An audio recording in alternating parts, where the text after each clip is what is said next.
নমস্কার, গল্পকথক রীতি চ্যানেলে আপনাদের সবাইকে স্বাগত। কেয়াপাতার নৌকো উপন্যাসের আজকে শুরু করছি ৬ষ্ঠ পর্ব। গল্পপাঠ ভালো লাগলে অবশ্যই একটা লাইক, কমেন্ট আর সাবস্ক্রাইব করতে ভুলবেন না। শুরু করছি আজকের পর্ব। নৌকো ঘাটা থেকে যুগলের সঙ্গে ওপরে উঠেই বিনু অবাক। যেদিকে যতদূর চোখ যায় সারি সারি হাটের চালা। চালা বলতে বাঁশের খুঁটির মাথায় একটু করে হোগলার ছাউনি, আর সব দিক খোলা, বেড়া টেরা কিছুই নেই। সেগুলোর তলায় অস্থায়ী দোকান বসেছে। কোথাও একটা না অনেকগুলো চালা জুড়ে কাঁচা আনাজের বাজার, কোথাও তামাক হাটা, কোথাও মরিচ হাটা, কোথাও মাছের বাজার, কোথাও খিরাইয়ের বাজার, আবার কোথাও বা রঙিন কাচের চুড়ি, লাল ঘুনসি, আয়না কাকুই ফুলের তেল, এমনই নানান মনোহারী জিনিসের পসরা সাজানো। দুধারে হাটের চালা, মাঝখান দিয়ে আঁকাবাঁকা সরু পথ দিক বিদিকে ছুটে গেছে। দুদণ্ড দাঁড়িয়ে চোখ পেতে যে বিনু সুজনগঞ্জের হাটটা দেখবে তার সুযোগ পাওয়া যাচ্ছে না, কেননা যুগল তাকে এক মুহূর্ত দাঁড়াতে দিচ্ছে না। একখানা হাত ধরে ঊর্ধ্বশ্বাসে ছুটিয়ে নিয়ে চলেছে। ছুটতে ছুটতে বিনু লক্ষ্য করল সে আর যুগলই শুধু না, হাটে সব মানুষই ছুটছে। ঢেড়ার শব্দ ক্রমশ আরও জোরালো হয়ে উঠেছে। যুগল ছোটার গতি আরও বাড়িয়ে দিল। দেখা দেখি বিনুকেও বাড়াতে হলো।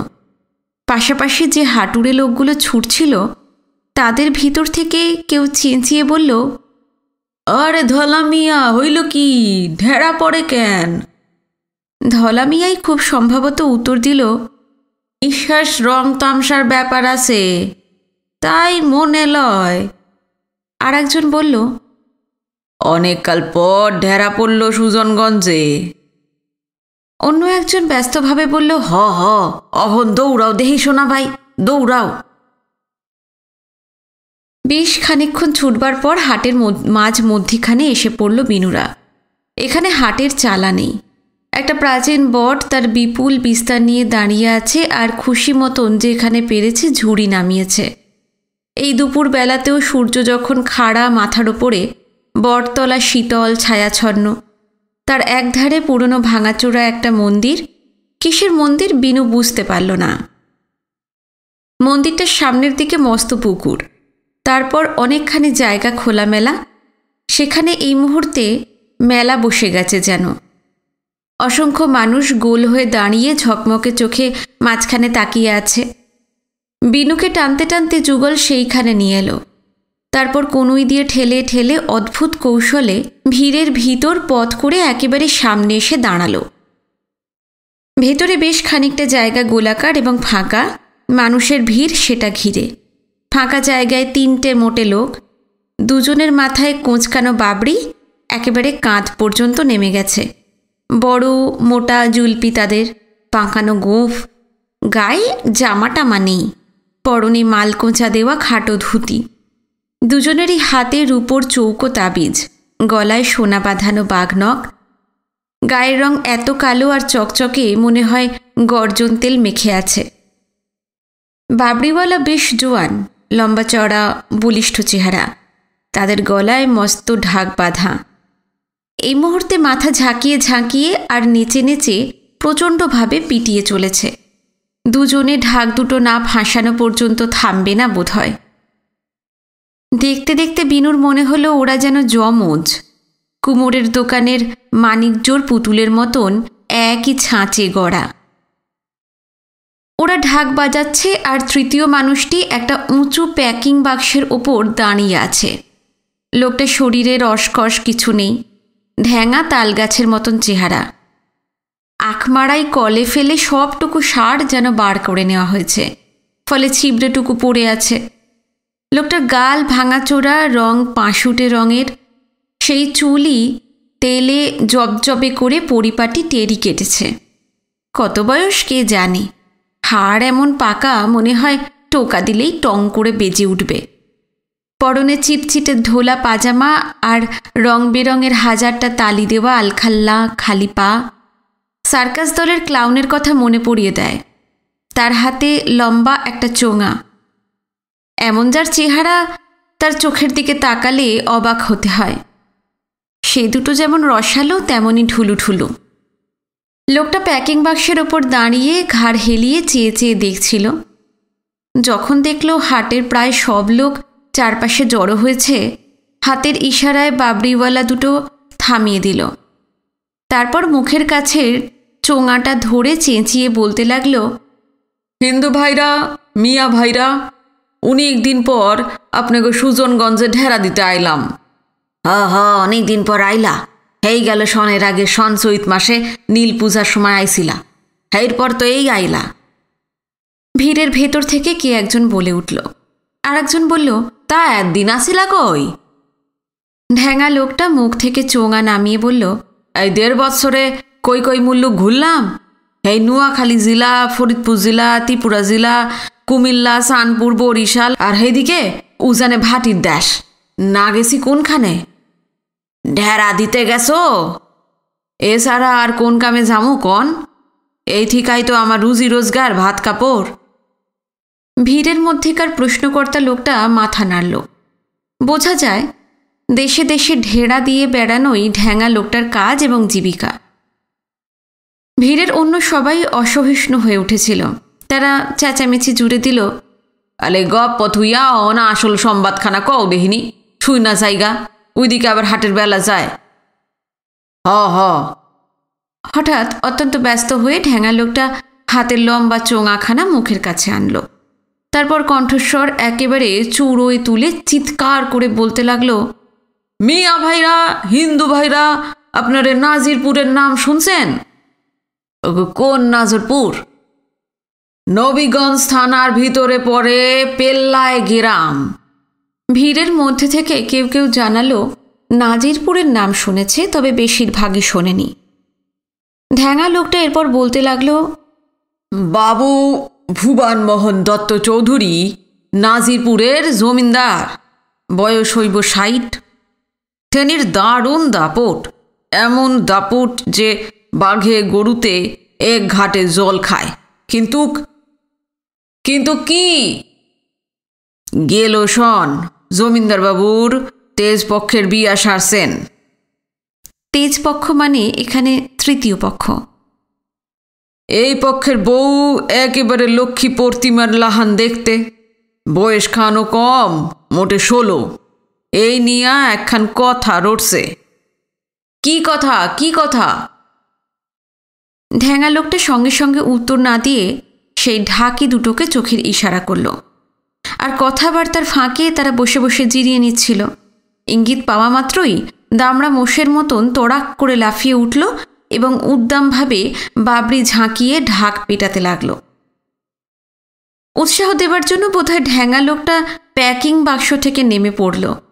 হাতে হাতে তালি বাজাতে বাজাতে বলতে লাগলো, জোরে বেটারা, আরো জোরে বাজা। ঢাকি দুটো উৎসাহিত হয়ে এমন বাজাতে লাগলো যে হাতই দেখা যায় না। ঢ্যাঙা লোকটা আগের মতনই তালি দিতে দিতে বলতে লাগলো, ঘুইরা ফিরা হালারা নাইসা নাইসা। ঘুরে ফিরে ঢাকিদের এবার নাচ শুরু হলো। বেশ খানিকক্ষণ বাজনার পর বাবরিওয়ালা দুটোকে থামিয়ে আবার প্যাকিং বাক্সের ওপর উঠল ঢেঁড়াদার। ততক্ষণে সবার কৌতূহল চূড়ান্তে পৌঁছেছে। আরে এবার কও দেহিনি, কি কথা? নাজিরপুরের বাবু ভুবন মোহন দত্ত চৌধুরীর নামে যে কথাখান রটছে তাহা হইল কি? তেজ পক্ষের বিয়ার পর তিনি নাকি মৌগা হইয়া গেছেন। এই কথার অর্থ তৃতীয় পক্ষের বিয়ের পর তিনি নাকি স্ত্রৈণ হয়ে গেছেন। কথাখান নারায়ণগঞ্জ, মুন্সীগঞ্জ, মানিকগঞ্জ, সজ্ঞ মত সবখানে রইটা গেছে। কিন্তু কথাখান সত্য নয় ভাইরা। আমাগো হিন্দু ভাইরা, মিয়া ভাইরা, কেউ যদি এমন কথা আপনাকে কয় বিশ্বাস করবেন না। কেন বিশ্বাস করুম না? সত্তরতা কইরা এই কথা রটাইছে আপনারা শুই না রাখেন, শখ গলে আপনারা যাই না রাখেন। নাজিরপুরের জমিদার বাবু ভবন মোহন দত্ত চৌধুরী মাউগা নয়, মাউগা নয়। লোকটা থামতে না থামতেই চারধারে হাসির রোল পড়ে গেল। রসিক কেউ একজন হরিধ্বনি দিয়ে উঠল, বলো হরি। ঢেঁড়া দেওয়া হয়ে গেছে। চারপাশের ভিড়টা জলোচ্ছ্বাসের ঢলের মতন এবার হাটের দোকান পসারের দিকে ছড়িয়ে পড়তে লাগলো। লোকগুলো যাচ্ছে আর হেসে হেসে গড়িয়ে পড়ছে। বড় বাহারের সংবাদ, বাহারের সংবাদ। একজন বলল, আলাই বাপে জন্মে এমন কথা শুনি নাই। আর একজন বলল, মাউগা না, এই কথা হাটে হাটে ঢেরা পিটাইয়া নি কইতে হয়। দেখতে দেখতে জায়গাটা ফাঁকাই হয়ে গেল। দামড়া মোষের মতোই সেই জোড়া বাবরিওয়ালাকে নিয়ে ঢ্যাঙা লোকটাও কখন যেন উধাও হয়েছে। পাশে দাঁড়িয়ে যুগলও হাসছিল। হাসতে হাসতে তার হিলহিলে বেতের মতন শরীর বেঁকে চুড়ে যাচ্ছে। এতগুলো লোক কেন হাসছিল, ঢেঁড়াদারের ঘোষণায় কৌতুককর ব্যাপারটা কী ছিল, বিনু কিছুই বুঝতে পারেনি। সে শুধু বিমূঢ়ের মতন একবার এর মুখের দিকে একবার ওর মুখের দিকে তাকাচ্ছিল। সবাই চলে গেলে বিনু যুগলকে বলল, এই অমন হাসছো কেন? হাসুন না ছোটবাবু, কি যে কন আপনি। এমন হাসনের কথা তীরভুবনে কেউ কোনোদিন শুনে নাই ছোটবাবু। গয় কিনা জমিদার বাবু মাউগানা। হঠাৎ যেন কথাটা মনে পড়ে গেল বিনুর। তাড়াতাড়ি সে বলে উঠল, আচ্ছা এই মাউগা মানে কি গো? লোকটা বলছিল। বোঝেন নাই আপনি ছোটবাবু? না। আপনি না বুঝনেরই কথা ছোটবাবু। কলকাতার ছেলে বিনু ক্লাস 7-এ পড়ে। সে কথা যুগল বুঝতে পারে। জলবাংলার এই অশিক্ষিত গেঁয়ো হাঁটুরে লোকগুলো বুঝতে পারে, সেই কথাটা সে বুঝতে পারবে না। অব্যয়ী ভাব আর কর্মধারায় সমাস বোঝে সে, পাটিগণিতের বাঘা বাঘা অঙ্ক বোঝে সে, নেসফিল্ডের গ্রামার থেকে জিরান্ড অ্যাপ্রোপ্রিয়েট প্রিপোজিশন বুঝে বসে আছে। আর তুচ্ছ মাউগা শব্দটা অবদ্ধ থেকে যাবে। নাক মুখ কুঁচকে বিরক্ত গলায় বিনু বলল, কেন বুঝতে পারবো না কেন? আপনি পোলাপান মানুষ আছেন। পোলাপান অর্থে ছেলে মানুষ। আষাঢ় মাসে 12 পেরিয়ে 13তে পা দিয়েছে বিনু। মাথায় ছোট দিকে ছাপিয়ে গেছে, তবু কিনা তাকে যুগল ছেলে মানুষ ভাবে। মনে মনে খুব রেগে গিয়ে সে বলল, ছেলে মানুষ করবে না তো? আচ্ছা আর কমু না, এইবারটা এলাখান মাপ কইটা দেন। ঠিক আছে, এখন বলো মাউগার মানে কি?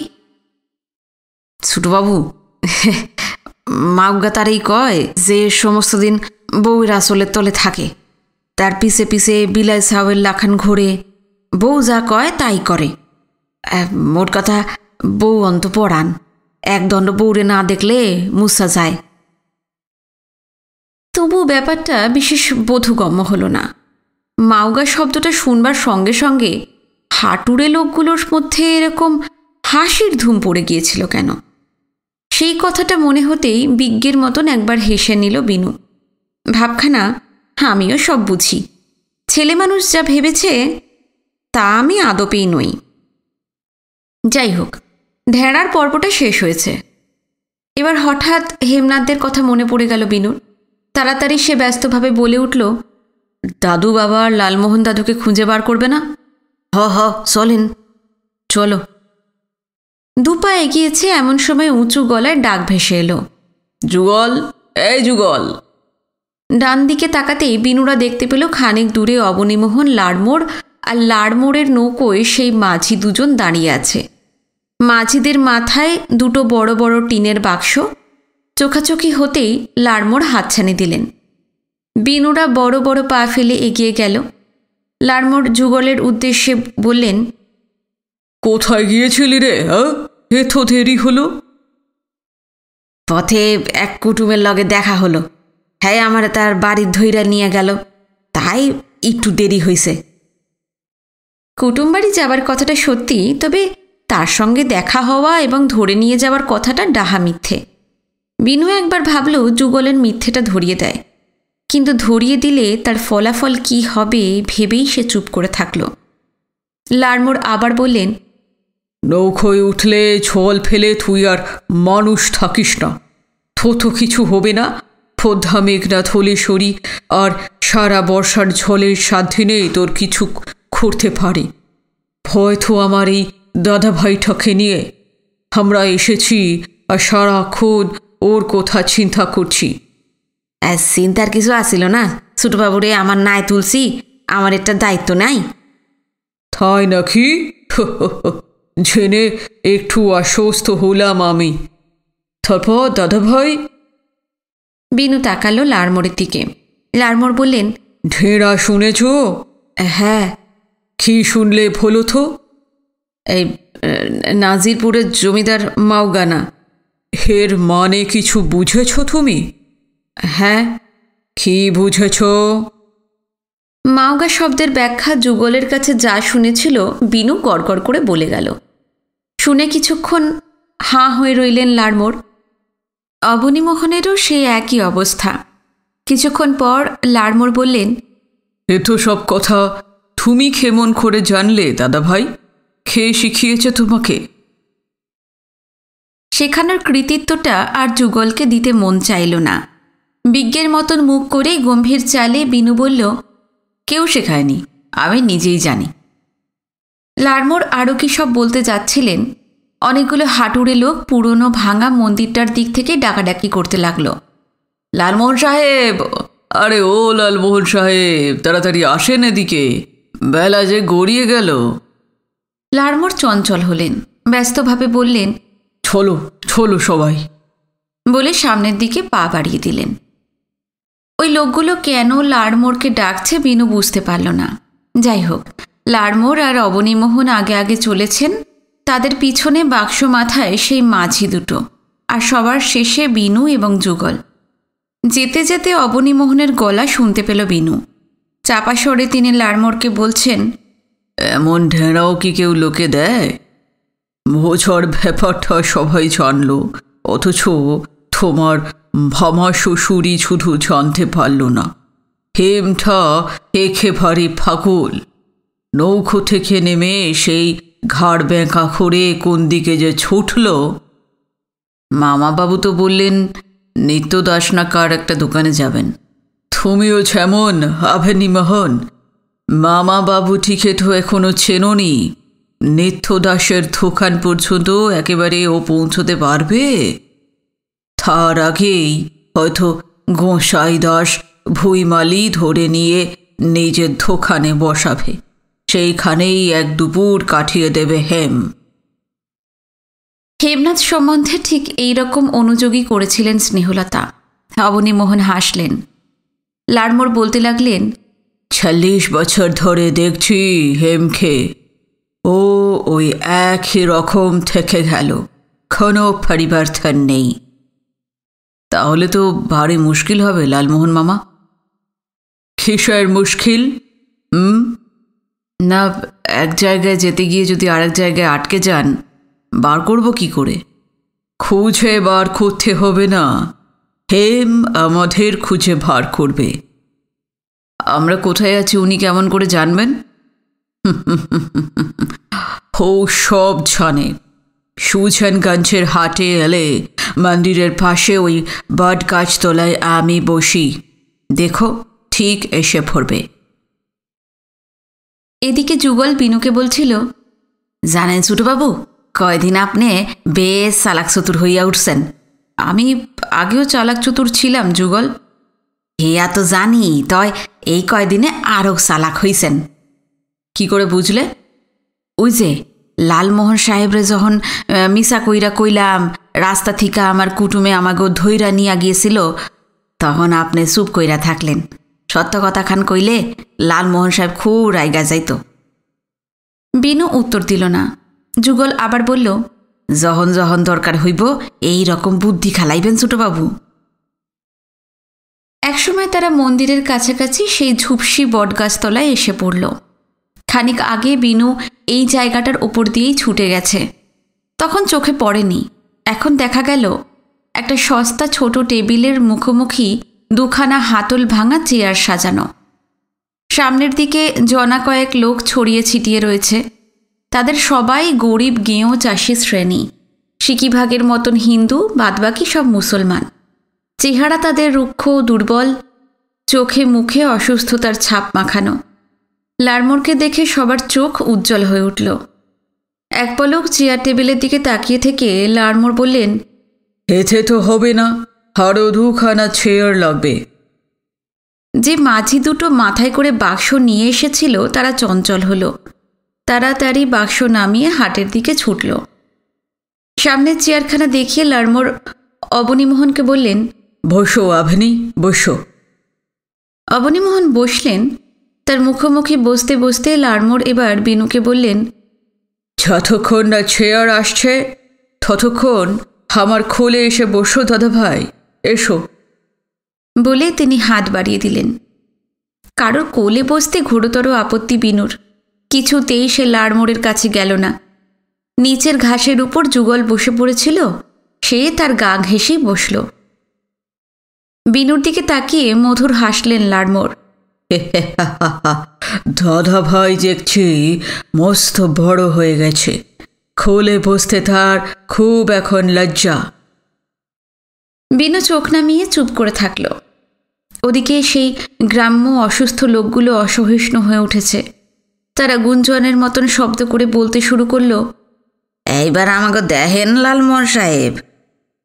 এতক্ষণ বসে আছিস, আরও একটু সবুর কর, চেয়ারটা আসুক, না এলে তোদের কোথায় বসিয়ে দেখব।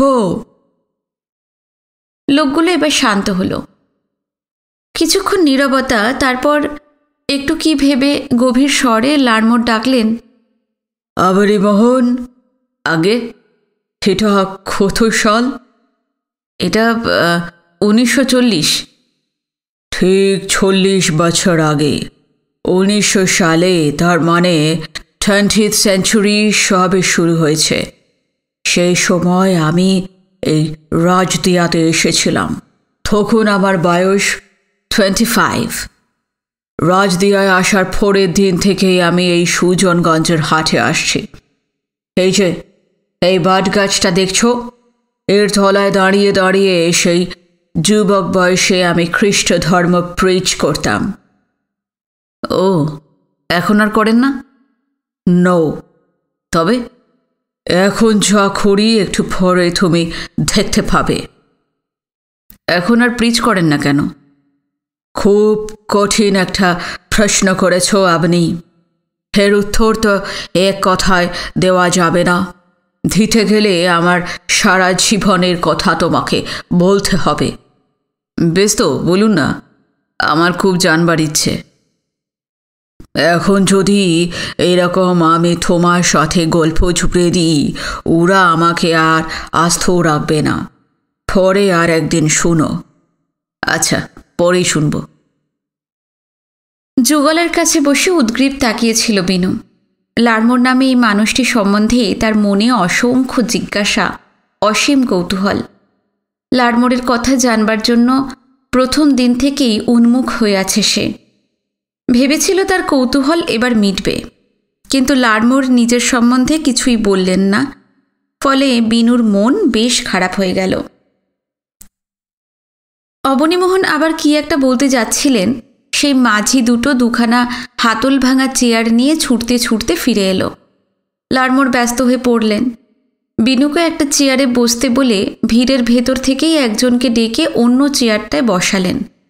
তারপর মাঝি দুটোর উদ্দেশ্যে বললেন, বাক্স খোলো। মাঝিরা সেই বড় টিনের বাক্স দুটো খুলে ফেলল।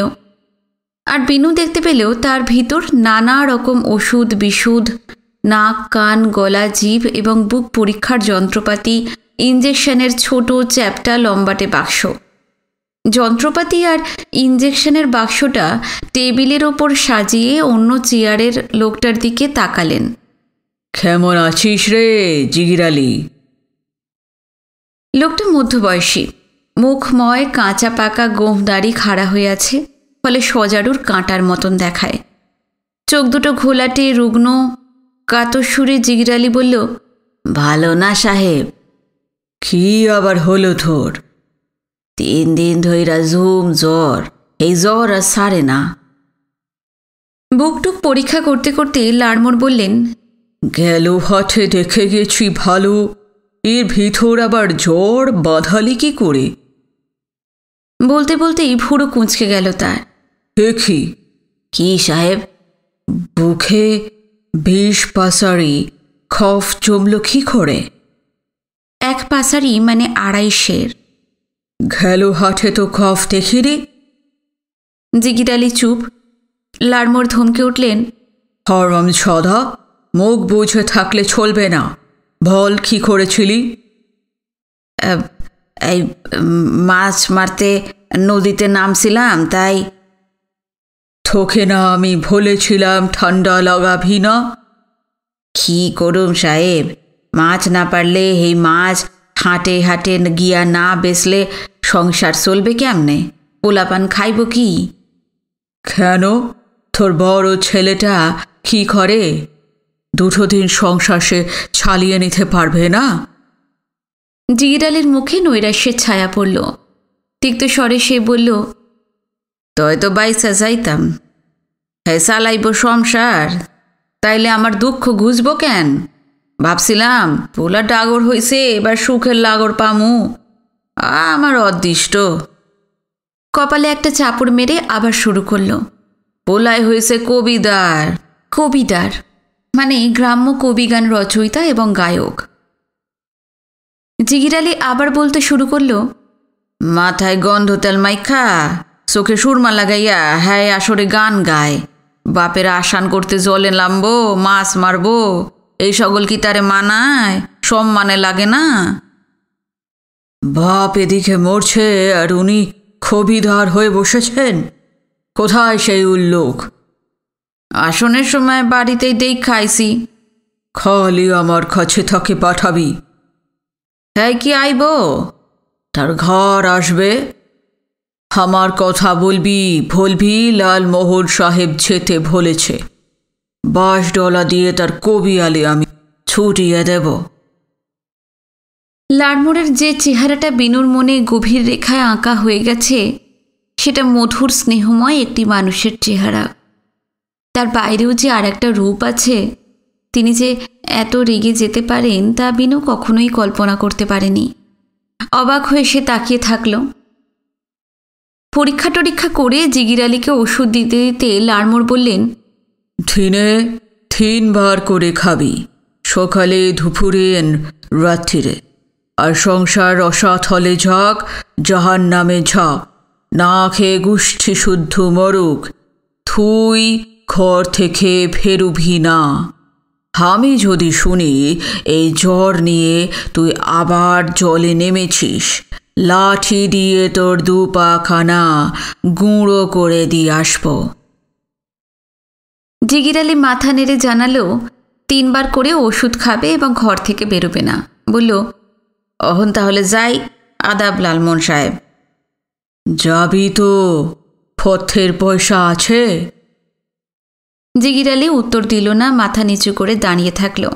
লাড়মোড় বললেন, পয়সা চাইতে বুঝি মিয়া সাহেবের মানে লাগে? এই নে, ভারলি ঠারলি খিনে খাস। জিগির আলী এবারেও কিছু বলতে পারল না।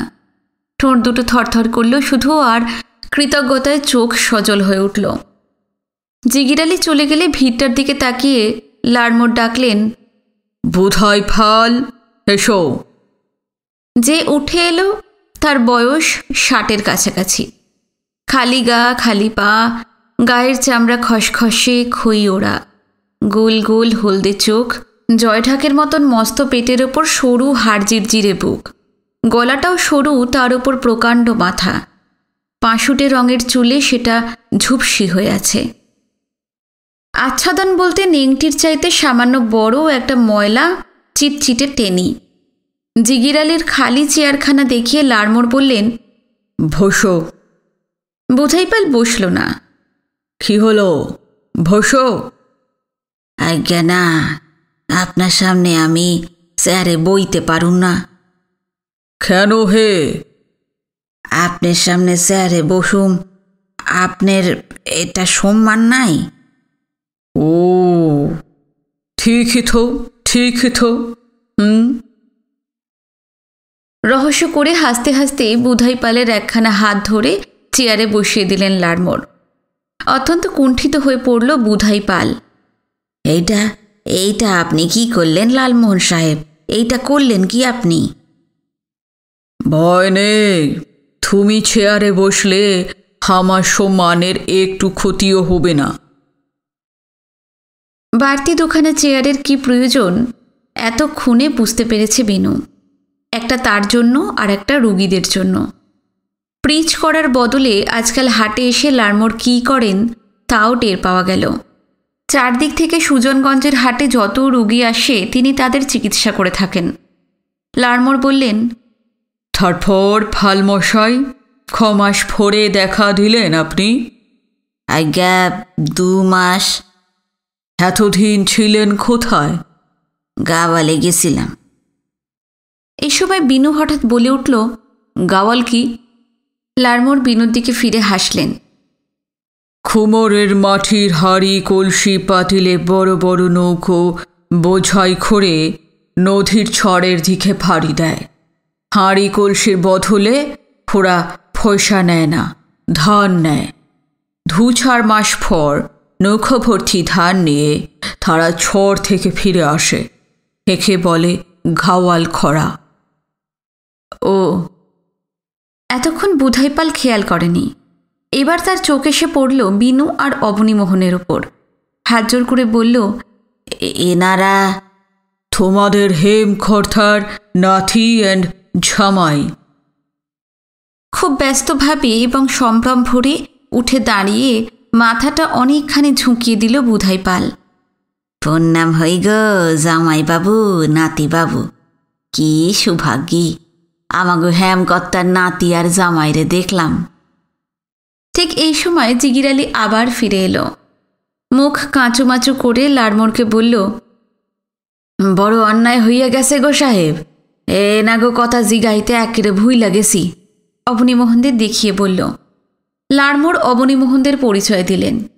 এরপর জিগির আলী আর বুধাইপাল দুজনে মিলে একের পর এক প্রশ্ন করে যেতে লাগল।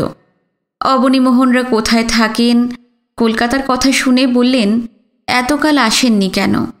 এসেছেন যখন 2-4 মাস অন্তত এই জলের দেশে থেকে যেতে হবে, ইত্যাদি ইত্যাদি। প্রশ্নোত্তরের পর সসম্ভ্রমে সেলাম করে জিগির আলী চলে গেল। যাবার আগে বলে গেল, শরীরটা একটু ভালো হইলে হেমকর্তার বাড়ির যামু। আপনাগুলোকে 2খান কথা কইলেও পড়ান জুড়ায়। অবনীমোহন অভিভূত হয়ে গিয়েছিল। একটা অসুস্থ রুগ্ন মানুষ শুধু তাদের পরিচয় জানবার জন্য জ্বর গায়ে আবার ফিরে এসেছে। আগে তাদের কথা জিজ্ঞেস করতে ভুলে গিয়েছিল বলে অসীম সংকোচে বিব্রত হয়ে আছে। ভাবতেই অবাক হয়ে গেলেন তিনি। গাঢ় গলায় বললেন, তোমার আসতে হবে না, আমরাই একদিন তোমার বাড়ি যাব। যাইবেন তো? যাইবেন তো? হ্যাঁ, নিশ্চয়ই যাব। জিগির আলী চলে গেলে লাড়মোর বুধাইপালকে বললেন, হার অন্য কোথা না, এইবার আপনার পেটের কথা বলুন ফালমশাই, কেমন আছে তিনি? মাঝে মাঝে বুধাইপালকে আপনি করে বলছেন লাড়মোর। বিনু বুঝল ওটা ঠাট্টা। এদিকে পেটের কথায় মুখখানা যেন কেমন হয়ে গেল বুধাইপালের। নাকের ভিতর থেকে দুর্বল একটা সুর বার করে সে বলল, ফ্যাটের গতিক এই সুবিধার বুঝি না লালমোহন সাহেব। কেন? বুধাইপাল চুপ। লাড়মোর বললেন, সামনে এসো, পেটখানা একবার ধয়া করে দেখাও তো। ভয় ভয় সামনে এসে দাঁড়ালো বুধাইপাল। লাড়মোর পেটে হাত দিতে না দিতেই চেঁচিয়ে উঠল, উ উ লাগে। লাগে নাকি? হা সাহেব, বেজায় লাগে। 2 মাসে পেটটাকে করেছ কি? আজ্ঞা। তোমার পেটে কটা ফিলে হে? সাহেবের যেমন কথা। মানুষের আবার কটা পিলা হয়? একটাই পিলা আমার। একটাই ছিল, তবে এই 2 মাসে ঘাওয়ালে গিয়ে আরো গোটা 5-7 জুটিয়ে এনেছ। আর একটা একটা ফেলে ঘায় ঘথরে খোল বালিশের মতন হয়েছে। বিনু, যুগল, অবনীমোহন, এমনকি অদূরে সেই অসুস্থ রোগগ্রস্ত লোকগুলোও হাসতে লাগলো। আর সবার সঙ্গে বুধাই পালও পাল্লা দিয়ে হাসছে। লাড়মর শুধলেন, ফেরটার এমন ধসা খড়লে কেমন করে? ঘাওয়ালে গিয়ে ভেবেছিলে লালমোহন সাহেব তো সামনে নেই, খেয়ে আর বকা ঝকা করবে। প্রাণের সুখে অপথ্য কুপথ্য করে গেছো, তাই না? আড়াআড়ি জিভ কেটে একসঙ্গে হাত ও মাথা ঝাঁকিয়ে বুধাই বলল, গুরুর কিরা সাহেব, আপনি যা যা খাইতে কইছিলেন তার বাইরে দাঁতে কিচ্ছু কাটি নাই। কিছু না? না। সর্ষে দিয়ে ইলিশ ভাতে খাওনি? হ্যাঁ, ওই জিনিস কি আর না খাইয়া পারি? পেঁয়াজ রসুন দিয়ে শুটকি মাছ? ওইটাও খাইতে চাই নাই।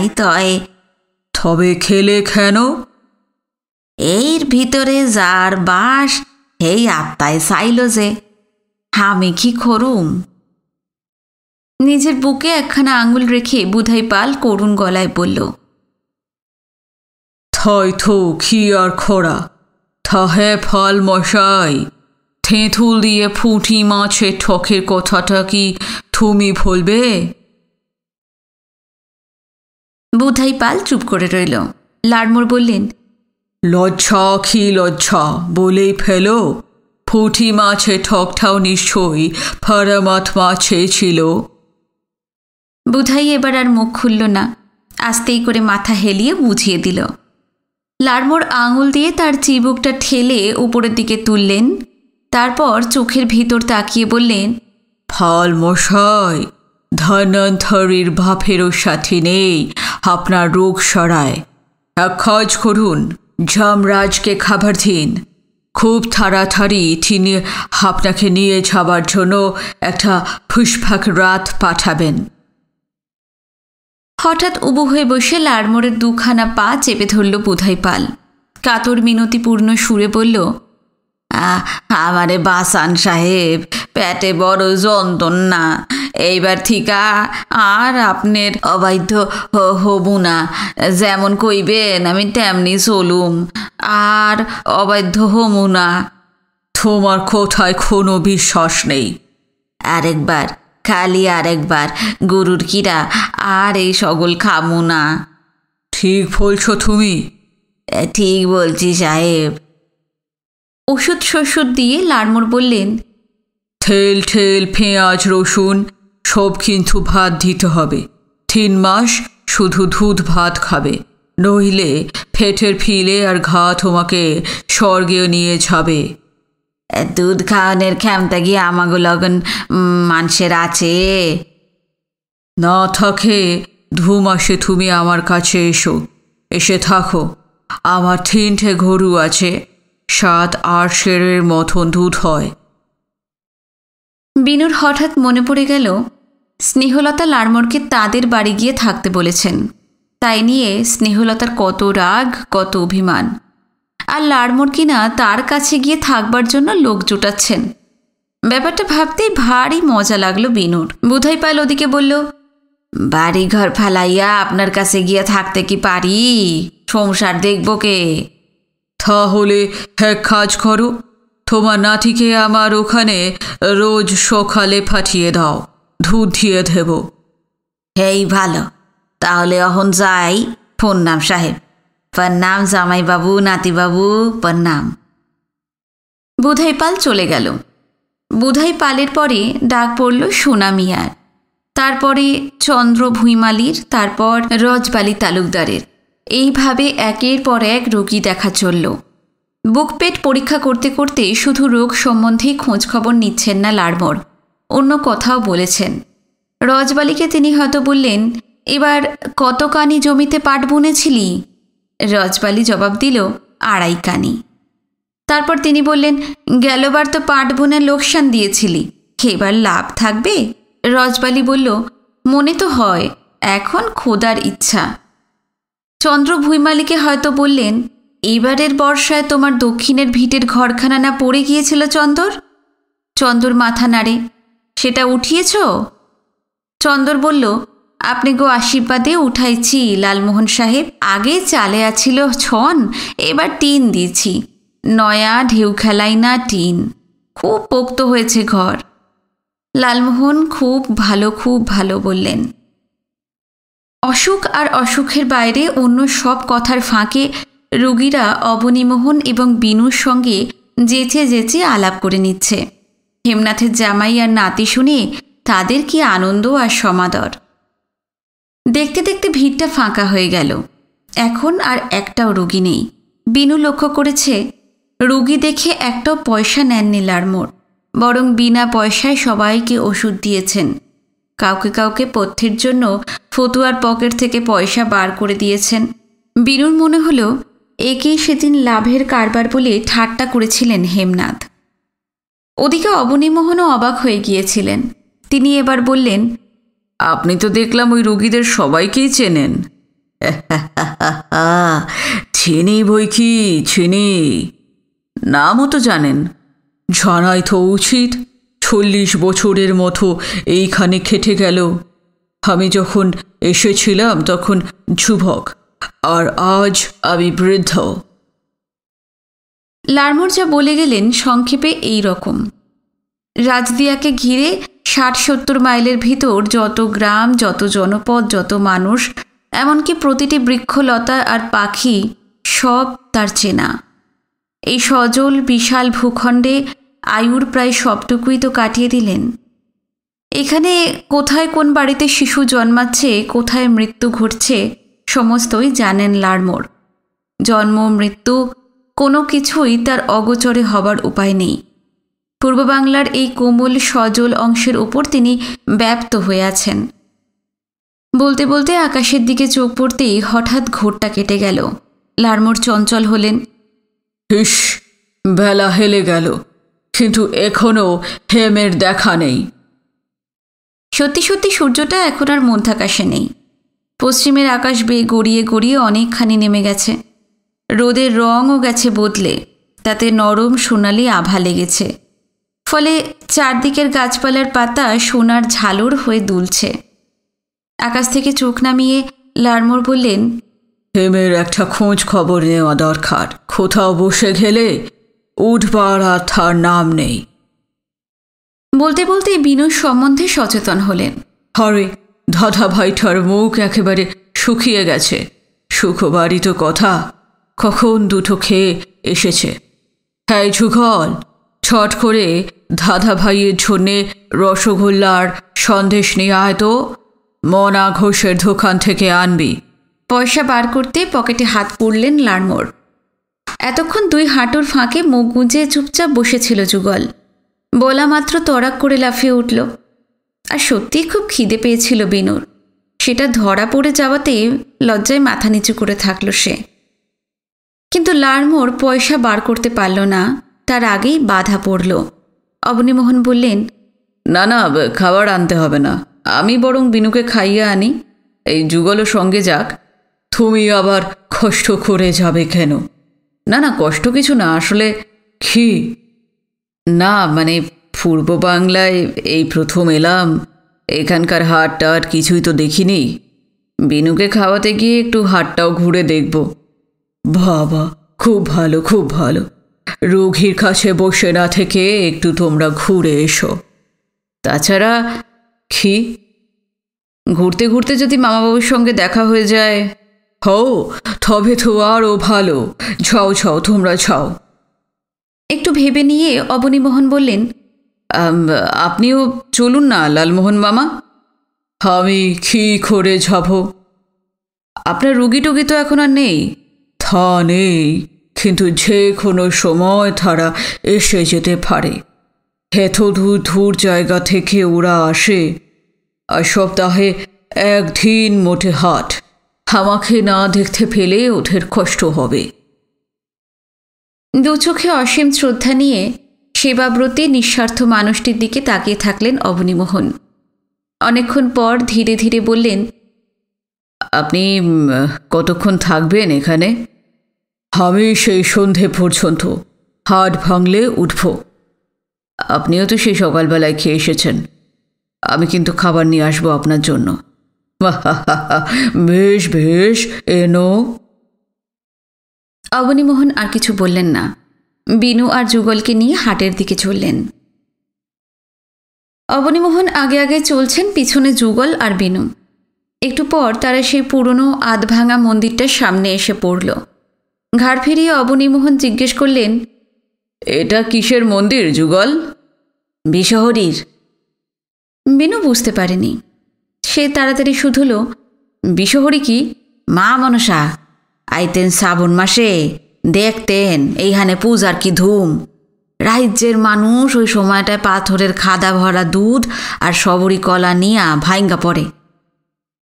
মন্দিরের পর খানিকটা জঙ্গল মতন, ছোট বড় কটা তেঁতুল গাছ, কিছু আগাছা, কিছু বুনো কচু ইত্যাদি ইত্যাদি।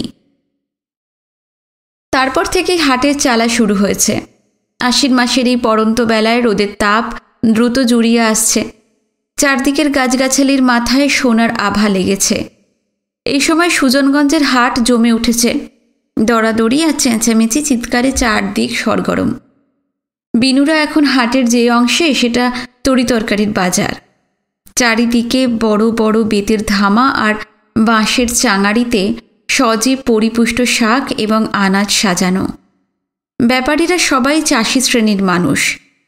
যেতে যেতে একটা ব্যাপারীর সামনে দাঁড়িয়ে পড়লেন অবনীমোহন। বললেন, তোমার বেগুন কত করে গো? 1.5 পহা স্যার। 1.5 পয়সা? হয়। তয় আপনি যদি 1 পাশারি কিনেন 3 পহায় দিয়া দিমু। পাশারি কি? 2.5 স্যার। 2.5-এর বেগুন 3 পয়সা? বলো কি গো? দরনি বেশি কইলাম বাবু, তাহলে 1 পাশারি 2 পহাই দিয়েন। এত সস্তা? ব্যাপারী লোকটা মুসলমান। বিস্ময় ভরা চোখে ভালো করে অবনীমোহনকে দেখে নিয়ে বলল, এর এই সস্তা কইলেন বাবু? সস্তা নয়। গেল শন এই আশ্বিন মাসে পহায় 2 স্যার বেগুন বেশি। আইজ এই বেগুনের পাইকারি দর উঠছে পহা পহা স্যার। দিনকাল যে কি পড়ল, হাটখান ঘুইরা দেখেন। জিনিসপত্রে আর হাত দেওয়ান যায় না, হগল কিছু আক্কারা একরে আগুন। অবনীমোহনের বিস্ময় বাড়ছিল। তিনি বললেন, গেল বছর বয়সায় 2 বেগুন ছিল, তয় আর কই কি? বাবু নিঃশ্বাস আমাগো এইদিকে থাহেন না, তাই না? না, আমিও হ্যাঁ ভাবছি। এইখানের হইলে পহায় 2 স্যার বেগুন শুইনা 28 যাইতেন না। বাবু থাকেন কই? কলকাতায়। কলকাতার মানুষের কথাই তো ভিন্ন। কেন? 10 পহা স্যার বেগুন বা হইলেও তাগো কাছে সস্তা। এক পূজায় তেনারা কলকাতার থিকা আসে, আর এইখানে জিনিসপত্রের দাম চাইতা যায়। বলতে বলতে ব্যাপারী একটু থামল। তারপরেই কি ভেবে ডাকলো, আইসা বাবু। কি? শুনছি কলকাতায় নি পহা দিয়া মাটি কিনতে হয়। অবনীমোহন হেসে মাথা নাড়লেন। দুধারে হাটের চালা, মাঝখান দিয়ে আঁকাবাঁকা সরু পথ। যেতে যেতে চোখের সামনে যা পড়ছে, মান কচু, মেটে, আলু, পটল, শুকনো লঙ্কা, নতুন আউশ চাল, মিঠে কুমড়ো, সব কিছুর দর করছেন অবনীমোহন। ব্যাপারটা তার কাছে যেন মজার খেলা হয়ে দাঁড়িয়েছে। এই 1940 সালে চারিদিকে যখন দুর্মূল্যের আঁচ লাগতে শুরু করেছে, তখন কলকাতা থেকে কয়েকশো মাইল দূরে পূর্ব বাংলার সজল শ্যামল ভুবনটিতে সমস্ত কিছুই আশ্চর্য রকমের সুলভ। এত প্রাচুর্য, এত সুলভতা আগে আর কখনো দেখেননি অবনীমোহন।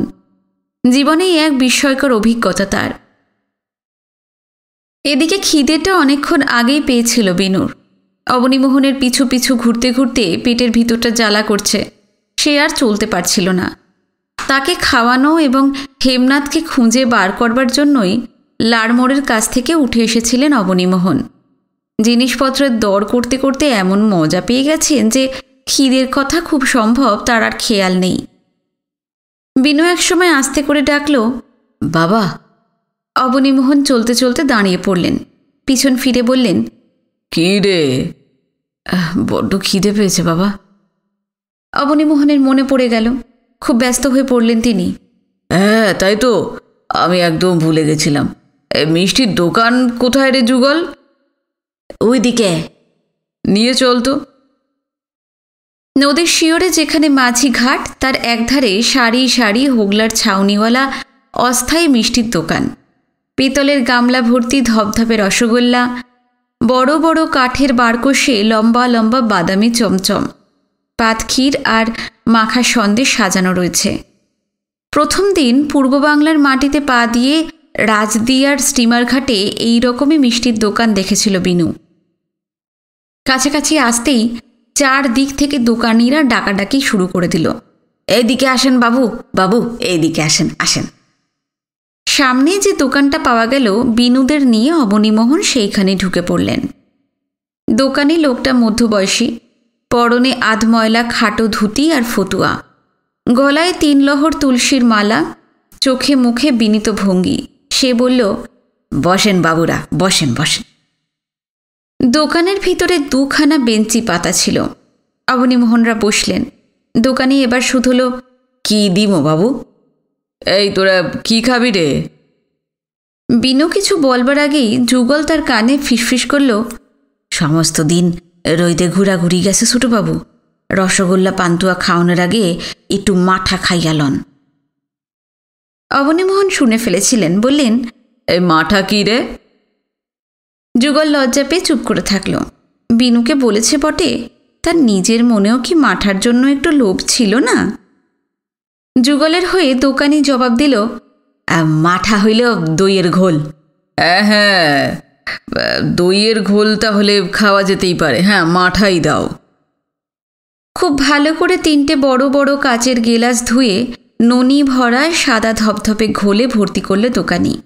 বিনুদের দিতে দিতে বলল, খান বাবুরা, পরে মাখন দিমু। ঘোলের গেলাস শূন্য হয়ে গেলে দোকানদার কলার পাতায় করে সবার হাতে 1 দলা করে মাখন দিল। আবার মাখন কেন গো? মিষ্টি তো খাবো। মাঠা আর মাখন আমরা এক লগেই দেই, সেই লজ্ঞা পহা লাগে না। মাঠা মাখনের পর কিছু রসগোল্লা আর চমচম নিলেন অবনীমোহনরা। 2-1টা খাওয়া হলে দোকানে শুধল, মিঠাই কেমন লাগলো বাবু? চমৎকার। তোমার দোকান কতদিনের গো? হ্যাঁ, অনেক বছরের। জ্ঞান হওয়া ইস্তাক তো এই কামই করতে আসি। এইটা আমাকে জাহিদ ব্যবসা। সুজনগঞ্জের হাটেই দোকানদারি করো তোমরা? আজ্ঞা না, সপ্তাহে তো এইখানে মোটে 3 দিন হাট। 3 দিনের বিকি কিনিতে কি সংসার চলে বাবু? তবে আজ সুজনগঞ্জ, কাল গিরিগঞ্জ, এইভাবে সপ্তাহে হগল দিনই কোনোখানে না কোনোখানে হাট থাকে। নানানখানে ঘুইরাই দোকানপাতি করি। এইসব মিষ্টি কোথায় তৈরি করেছ? এখানে তো কোনো রকম সরঞ্জাম দেখতে পাচ্ছি না। মিঠাই তো বাড়িতে বানাই। হাট থেকে বাড়িতে রাইতে গিয়া বানাইতে বসি, পরের দিন সকালে হেই হগল নাই তুইলা হাটে যাই। অবনীমোহনের মনে হলো, এই সুলভ প্রাচুর্যের দেশেও কারো কারোর জীবনযাত্রা রীতিমতো কষ্টকর। তিনি বললেন, বাবা, দিনরাত্রি তোমাকে তো তাহলে বেশ খাটতে হয়। হ্যাঁ বাবু, না খাটলে পেট চলবো কেমনে? হ্যাঁ, তা তো ঠিকই। খাওয়া হলে লাড়মোড় আর হেমনাথের জন্য 2টো ছোট মাটির হাঁড়িতে মিষ্টি নিলেন অবনীমোহন। হাঁটি 2টো যুগলের হাতে দিয়ে দাম মিটিয়ে দিতে দিতে বললেন, আলাপ টালাপ হলো, তোমার নামটাই তো জানা হয়নি। আমার নাম হারান ঘোষ। হাটে আইলে আমার দোকানে আবার আইবেন বাবু। হ্যাঁ হ্যাঁ, আসবো। প্রণাম বাবু, প্রণাম। নমস্কার। মিষ্টির দোকান থেকে বেরিয়ে নদীর পাড় ধরে ধরে অবনীমোহন হাঁটতে লাগলেন। বিনু দেখতে পেল, হাটের তলায় সেই মাঝি ঘাটে আরও অসংখ্য নৌকো এসে জমেছে। নৌকোয় নৌকোয় আর নদীর জল দেখা যাচ্ছে না। মাঝিঘাটের মাথায় খয়েরি রঙের চিল উড়ছে ঝাঁকে ঝাঁকে, শয়ে শয়ে। একটু পর নদীর পাড় থেকে হাটের ভিতর ঢুকে পড়ল সবাই। অবনীমোহন আবার দর শুরু করে দিলেন। যে জিনিসটি চোখের সামনে পড়ছে, ছেলে মানুষের মতো একবার হাতে তুলে দাম জেনে নেওয়া চাই তার। মানুষের স্রোতে লক্ষ্যহীনের মতো কিছুক্ষণ ঘুরবার পর বিনু ডাকল, বাবা। কি রে? বিকেল তো হয়ে গেল, দাদুকে খুঁজে বার করবে না? তাই তো, চল চল চল। হ্যাঁ রে যুগল, নিত্যদাসের দোকানটা কোন দিকে রে? অহনি যাইবেন? হ্যাঁ হ্যাঁ, এখনই যাব। ভিড়ের ভিতর দিয়ে পথ করে বিনুদের নিয়ে নদীর আরেক ধারে এসে পড়ল যুগল। এখানে সারি সারি ধান চালের আড়ত, সেগুলোর ছাউনি মজবুত টিনের, বেড়াও টিনের, গায়ে শাল কাঠের শক্ত খিলান, রীতিমতো স্থায়ী বন্দোবস্ত। আড়তগুলো ঠিক নদীর ধার ঘেঁষে, আর তার ঠিক তলাতেই বড় বড় 1000 মণি 500 মণি মহাজনী নৌকো অগণিত মাস্তুল আকাশের দিকে তুলে দাঁড়িয়ে আছে। দেখা গেল একটা আড়তের সামনে খোলামেলা খানিকটা জায়গা, সেইখানে বড় সড়ো একখানা চেয়ারে বসে আছেন হেমনাথ, আর তাকে ঘিরে অনেক মানুষ ঘন হয়ে বসে আছে। দেখেই টের পাওয়া যায় লোকগুলো সুজনগঞ্জের দোকানি এবং আড়তদার। তাদের ভিতর গভীর কোনো পরামর্শ চলছিল। বিনু ছুটে হেমনাথের কাছে চলে গেল। এতক্ষণ বিনুদের কথা খুব সম্ভব হেমনাথের খেয়ালে ছিল না। একটুক্ষণ অবাক থেকে তিনি বললেন, আরে দাদা ভাই, যে তুই এখানে? যুগল কোথায়? ওই তো। ঘাড় ফেরাতেই যুগলকে দেখতে পেলেন হেমনাথ। খুব রেগে গিয়ে বললেন, এই এই হারামজাদা, হাটে আসতে এত দেরি করলি কেন? হ্যাঁ, কোথায় গিয়েছিলি? ছোটবাবুরে নিয়ে তো আমি অনেকক্ষণ আইছি। অনেকক্ষণ এসেছিস তো ছিলি কোথায়? কোথায় ছিল? যুগল বলল। এবার অবনীমোহনের দিকে চোখ পড়ল হেমনাথের। বললেন, যুগল কি সত্যি কথাই বলছে অবনী? আগে হ্যাঁ, ও সত্যি কথাই বলছে। যে লোকগুলো হেমনাথকে ঘিরে বসেছিল অবনীমোহনদের দেখে তারা কৌতূহলী হয়ে উঠেছে। মুখে অবশ্য কিছু বলছে না, দৃষ্টি কিন্তু অত্যন্ত উৎসুক। হেমনাথ তাদের মনের কথা যেন পড়তে পারলেন। বললেন, এরা আমার নাতি আর জামাই, দিন 2 হলো কলকাতা থেকে এসেছে। বলার সঙ্গে সঙ্গেই 2খানা চেয়ার চলে এলো। বিনু আর অবনীমোহন বসলেন। রাজদিয়ায় পা দেবার পর থেকে যে যত্ন, যে সমাদর আর মর্যাদা পেয়ে আসছেন, এখানেও তাই পেলেন অবনীমোহনরা। সেই এক মনোরম অভিজ্ঞতা। সবার সঙ্গে পরিচয় করিয়ে দেবার পর হেমনাথ অবনীমোহনকে বললেন, তোমরা একটু বসো অবনী, এদের সঙ্গে একটা কথা হচ্ছিল, সেটা আমি সেরে নিই। হ্যাঁ হ্যাঁ, আপনি কথা বলুন। হেমনাথ এবার চারধারের লোকগুলোর দিকে তাকালেন। তাহলে ওই কথাই পাকা তো? সবাই সমস্বরে বলল, হ্যাঁ হ্যাঁ পাকা। আপনি যা কইবেন বড় কর্তা, তার উপর কুনশালায় রাও করব। রাও মানে শব্দ। হেমনাথ বললেন, না না, যদি কোনো রকম আপত্তি বা অনিচ্ছা থাকে তোমরা নিশ্চয়ই বলবে। এখন আর একবার সবাই শুনে নাও। হাটের পুজোয় আড়তদারেরা 5 টাকা করে চাঁদা দেবে, আর দোকানিরা দেবে 8 আনা করে। চাঁদা তুলবার ভার নেবে এই হরিপদ, মহেন্দ্র, প্রাণবল্লভ, নিবারণ, বিনোদ, এই 5 জন। তা কে কি করবে তা ঠিক করে দেবে নিত্য দাস। সকলেই মাথা পারল। হ, এর থেকে ভালো ব্যবস্থা আর কিছু হয় না। ভালো করে ভেবে চিনতে দেখো কারোর কিছু বলবার আছে কি না। চারদিকের ভিড়টা হইচই করে উঠল। না না কর্তা, আমাগো কিছু কবার নাই। একটুক্ষণ নীরবতা। বোঝাই গেল যে দুর্গাপুজোর ব্যাপারে পরামর্শ সভা বসেছে। হাটে আসার সময় এর ইঙ্গিত দিয়েছিলেন হেমনাথ। একসময় কে যেন বলে উঠল, হুদা দুর্গাপূজা হইব বড় কর্তা, অন্য বছরের লাখানা আর কিছু হইব না? আর কি?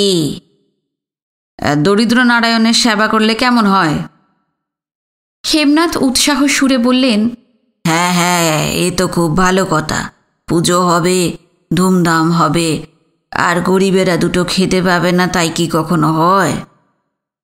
লোকটা বলল, চাইল ডাইল যা লাগে আমি দিমু কর্তা। তোমার উপযুক্ত কথাই বলেছ নিত্য দাস। এই তাহলে নিত্য দাস। লোকটার বয়স 50-এর কাছাকাছি, ছোটোখাটো মজবুত চেহারা, পরনে ধুতি আর মোটা কাপড়ের নিমা এক জাতীয় জামা। লোকটার চোখে মুখে সর্বাঙ্গে বিনয় এবং স্নিগ্ধতা মাখানো। হেমনাথের কথায় কি প্রেরণা ছিল কে জানে। আর একটা লোক বলল, কর্তা, মশলাপাতি আর আনাজপাতির খরচ আমার। ভিড়ের দূর প্রান্ত থেকে অন্য একজন বলে উঠল, পূজা হইব আর এক রাত যাত্রা হইব না কর্তা? হগলবাড়ি হয় কিলাম? তোমাদের কি মত? সবাই বলল, অন্য অন্য বার যখন যাত্রা হয় এই বারেও হবে। হেমনাথ বেশ বললেন। কে একজন তার মধ্যে থেকেই বলে উঠল, বরিশালের নট্য কোম্পানির যাত্রা চাই আর এক রাত কবি গান। অন্য একজন বললেন, এক রাত কাজ নাচ হোক। আর একজন বলল, এক রাত কিলাম শাড়ি গানও দিতে হইব বড় কর্তা। কাজে স্থির হল ষষ্ঠী, সপ্তমী, অষ্টমী, নবমী পর পর এই 4 রাত যাত্রা, কবিগান, কাচনাচ এবং শাড়ি গানের আসর বসবে। শুনতে শুনতে বিনুর চোখ চকচক করতে লাগল। মনে পড়ল, যুগলও সেদিন যাত্রাপালা আর কবিগানের কথা বলেছিল। যুগল ভরসা দিয়েছিল পুজোর সময় একদিন সুজনগঞ্জে নিয়ে আসবে। তবু দাদুকে ধরতে হবে। যাত্রা এবং কবিগানের জন্য, কাচনাচ আর শাড়ি গানের জন্য সে উন্মুখ হয়ে আছে। পুজোর ব্যাপারে কথা বলতে বলতে হঠাৎ কি মনে পড়ে যেতেই চঞ্চল হয়ে উঠলেন হেমনাথ। দ্রুত অবনীমোহনের দিকে ফিরে বললেন, বিনু দাদা তো সেই সকালবেলা 4টি খেয়ে বেরিয়েছে, তুমিও তো তাই। তোমরা কি কিছু খেয়েছ? অবনীমোহন বললেন, আমরা এইমাত্রই খেয়ে এসেছি। আপনার জন্য আর লালমোহন মামার জন্য মিষ্টি এনেছি। তা আমি তো বাইরে বিশেষ খাই না, বরং লালমোহনকে পাঠিয়ে দাও। যুগলকে দিয়ে লাড়মোড়ের কাছে মিষ্টির হাঁড়ি পাঠিয়ে দিলেন অবনীমোহন। এদিকে কে যেন বলে উঠল, আশ্বিনের অহন মাঝামাঝি, পূজা পড়ছে 28 তারিখে, অহনও তো প্রতিমা বানাইতে দেওয়া হইল না। তা গেল বা ঠাকুর কে বানিয়েছিল? নগাপাল। কোন নগা? তালতলির? লোক পাঠিয়ে নগাকে প্রতিমা বানাতে বলে দেব, তাইলে তো খুব ভালো হয়। আবার পুজোর কথায় মেতে উঠলেন হেমনাথ। ইতিমধ্যে লাড়মোড়কে খাবার দিয়েই ফিরে এসেছে যুগল। এদিকে সূর্যটাকে কোথাও খুঁজে পাওয়া যাচ্ছে না। পশ্চিমের গাছগাছালির ওপারে সেটা অদৃশ্য হয়েছে। সূর্য নেই, কিন্তু তার শেষ আভাটুকু এখনও চারিদিক ছুঁয়ে আছে। হঠাৎ লজ্জা পাওয়া মেয়ের মুখের মতন আকাশ এখন লাল টুকটুকে। এরই মধ্যে পাখিরা অধীর হয়ে উঠেছে। ঝাঁকে ঝাঁকে তারা ঘরে ফিরে যাচ্ছে। বেলা শেষের নিবু নিবু রক্তিম আলোর দিকে তাকিয়ে অবনীমোহন চঞ্চল হলেন। আস্তে করে ডাকলেন, মামাবাবু, সন্ধে হয়ে আসছে। মামিমা কি সব কিনে নিয়ে যেতে বলেছিলেন? হ্যাঁ, ঠিক কথা মনে করিয়ে দিয়েছ তো। এবার ভিড়টার উদ্দেশ্যে বললেন, আজ আর নয়, তোমরা সব দিন একটা না একটা ব্যাপারে আমাকে জড়িয়ে দিচ্ছ, আর আমার বাড়িতে প্রত্যেক দিন গৃহযুদ্ধ বাজছে। সবাই একসঙ্গে বলল, আপনি ছাড়া আর কার কাছে যামু বড় কর্তা? খুব হয়েছে, এবার আমি চলি। বিদায় নিয়ে অবনীমোহনদের সঙ্গে করে হাটের মাঝখানে চলে এলেন হেমনাথ। তারপর ঘুরে ঘুরে আনাজ কিনলেন, মশলা কিনলেন, পান তামাক কিনলেন, ধুতি টুতি কিনলেন। মাছ কিনলেন 2 রকমের, কই আর চিতল। কই মাছ কেনার সময় একটা মজার ব্যাপার ঘটল। হেমনাথ জেলেকে বললেন, 3 বাইসা কই দে। বাইশা কি দাদু? বাইসা মানে 22। কিন্তু দেখা গেল 22-এর বদলে জেলেটা 3 বার 26টা করে মাছ দিল। বিনু চেঁচিয়ে উঠল, দাদু, লোকটা বেশি মাছ দিয়েছে। 22 মানে যদিও 22, তবু 26টা করেই এদেশে দেওয়া নিয়ম। কথাটা মনোপুত হল না বিনুর। 22-এর জায়গায় কেন 26টা মাছ দেবে সে ভেবে পেল না। মাছ টাছ কেনা হলে সুজনগঞ্জের আর এক প্রান্তে নৌকো হাটে এলেন হেমনাথরা। বিভিন্ন চেহারা আর নামের নতুন নতুন অগণিত নৌকোর মেলা বসেছে যেন এখানে।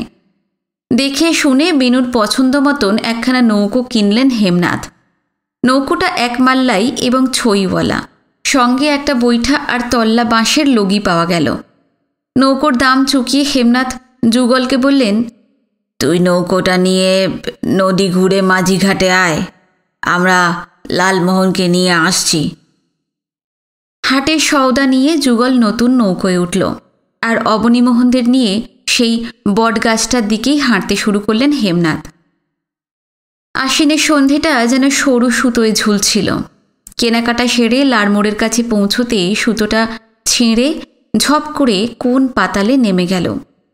হাটের চালায় চালায় বিকিকিনি বন্ধ হয়ে গেছে।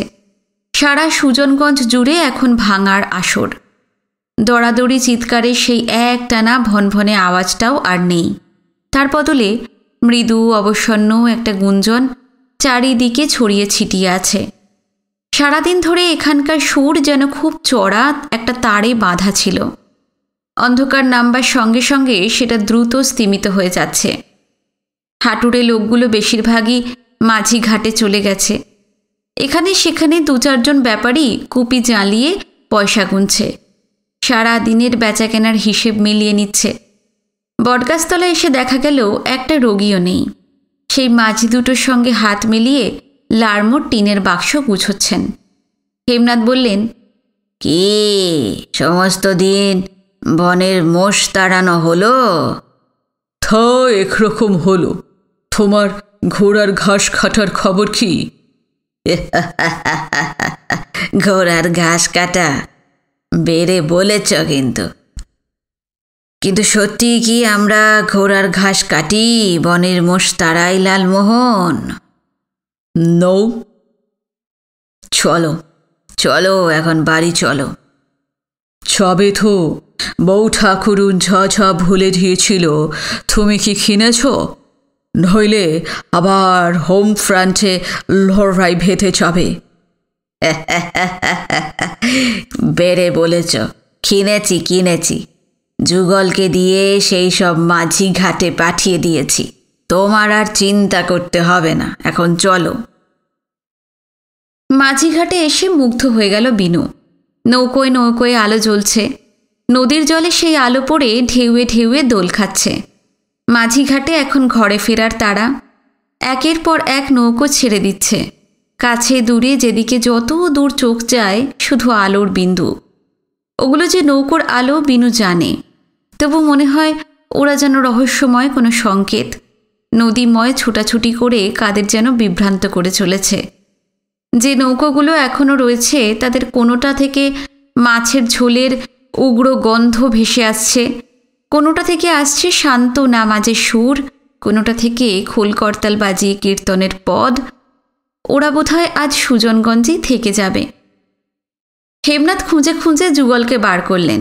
দেখা গেল বুদ্ধি করে নতুন একমাল্লাই নৌকো, নিজের ছোট কোষা নৌকো আর লাড়মোড়ের নৌকো তিনটেকে পাশাপাশি এনে রেখেছে সে।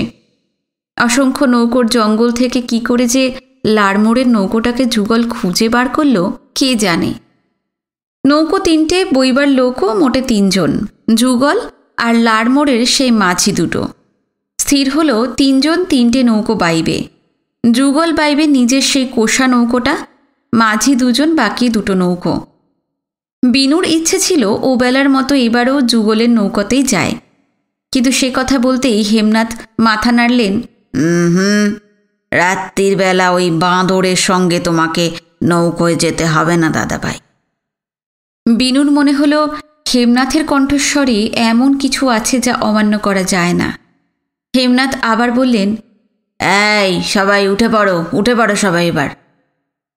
লাড়মোড়ের সেই নৌকোটায় একে একে সকলে উঠতে যাবে, এই সময় হঠাৎ চিৎকার শোনা গেল, ও সাহেব বাবা, সাহেব বাবা, সাহেব বাবা। সবাই চকিত হয়ে ফিরে দাঁড়াতেই দেখা গেল 3-4টে মুসলমান চাষি ছুটে আসছে। তাদের একেবারে সামনে যে রয়েছে তার বয়স কম, যুবক। ছুটতে ছুটতে এসে লাড়মোড়ের পায়ের কাছে সে আছড়ে পড়ল। বাঁচান আমার বাজান রে, বাঁচান সাহেব বাবা। বিব্রত লাড়মোড় বললেন, খে রে, খে তুই? আমি আপনাকে গহরালি।